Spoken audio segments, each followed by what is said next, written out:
चलिए।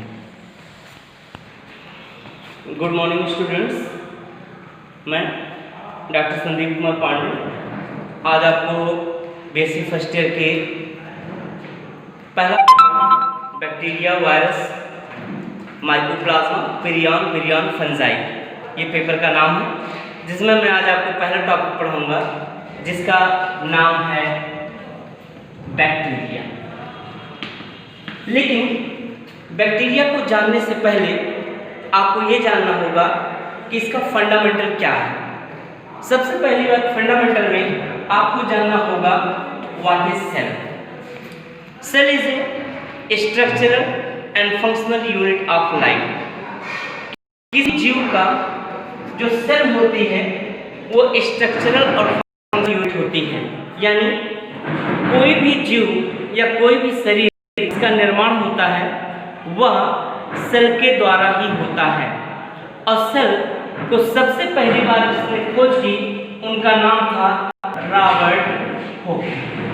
Robert Hooke ने 1665 में एक कॉर्क सेल के द्वारा कोशिका की खोज की, और इस खोज में उन्होंने जिस कोशिका की खोज की थी वो कोशिका थी नॉन लिविंग। क्या थी? Non living. उसके बाद एंटनी वॉन लेवेनहुक ने पहली बार लिविंग सेल की खोज की, और वो लिविंग सेल उन्होंने जो खोजा वो लिविंग सेल उन्होंने खोजा था पस सेल से। पस सेल से उन्होंने पहली बार उस कोशिका की खोज की। इसके बाद हम बात आते हैं according to the cell is mainly divided into the two parts. First part is called as the prokaryotic cell, and now second part is called as the eukaryotic cell. Eukaryotic cell and prokaryotic cell. Now first step, what is the meaning of prokaryotic cell? Prokaryotic means होता है, pro means होता है primitive, और karyon means होता है nucleus. ऐसी कोशिका जिसके अंदर का न्यूक्लियस प्रिमिटिव हो और उसके अंदर के जेनेटिक मटेरियल के चारों तरफ किसी भी प्रकार का कोई भी न्यूक्लियर मेम्ब्रेन ना पाया जाता हो, ऐसी कोशिका को हम प्रोकैरियोटिक सेल कहते हैं। In this type of cell the genetic material is not covered by the nuclear membrane, and now in this type of cell they do not contain it any type of well developed cell organelles like mitochondria, Golgi body, endoplasmic reticulum, and so many other well-developed cell organelles. In this condition, the cytoplasm and nucleoplasm is now separated. Now, so in this condition, this material is called as the hyaloplasm. इसको क्या कहते हैं? Hyaloplasm. और साथ ही साथ इस वाले भाग को कहते हैं प्लाज्मा मेम्ब्रेन, और बीच में एक जो सर्कुलर रिंग जैसा स्ट्रक्चर रहता है उसको कहते हैं न्यूक्लियाइड। क्या कहते हैं? न्यूक्लियाइड। न्यूक्लियाइड कहने का मतलब ये होता है कि इन this type genetic material they do not contain the histone protein. Histone protein के एब्सेंट के कारण प्रोकैरियोटिक कोशिकाओं में क्रोमोसोम का निर्माण नहीं होता है, और इसमें जो जेनेटिक मटेरियल होता है वो आपस में एक सर्कुलर स्ट्रक्चर के रूप में लिपटा हुआ पड़ा रहता है। साथ ही साथ प्रोकैरियोटिक कोशिकाओं में एक चीज और पाई जाती है, और वो होती है 70S type of ribosome. 70S ribosome is mainly responsible to the production of a protein. Now they are responsible for the formation of amino acid, and then amino acid is joined by the presence of peptide bond and formation of a protein molecule or polypeptide chain. इसी के साथ ये prokaryotic कोशिकाओं की संरचना थी। दूसरे step पे जो संरचना आती है वो आती है यूकैरियोटिक सेल।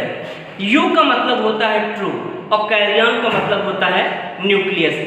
तो यू का मतलब आप यहाँ जानते हैं ट्रू होता है, कैरियन का मतलब आप जानते हैं जिसे आप कहते हैं न्यूक्लियस, और न्यूक्लियस का मतलब होता है केंद्र। केंद्र is a fundamental part of the cell. They are mainly control all the functional activity of the cell.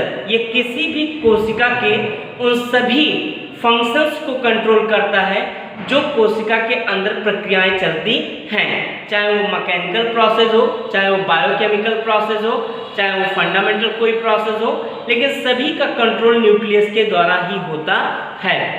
Eukaryotic कोशिकाओं में अगर आप देखें तो यूकैरियोटिक कोशिकाओं की संरचना ये होती है जिसमें कोशिका के बीचों बीच में एक मेम्ब्रेन होती है जिसे कहा जाता है न्यूक्लियर मेम्ब्रेन। क्या कहते हैं? Nuclear membrane.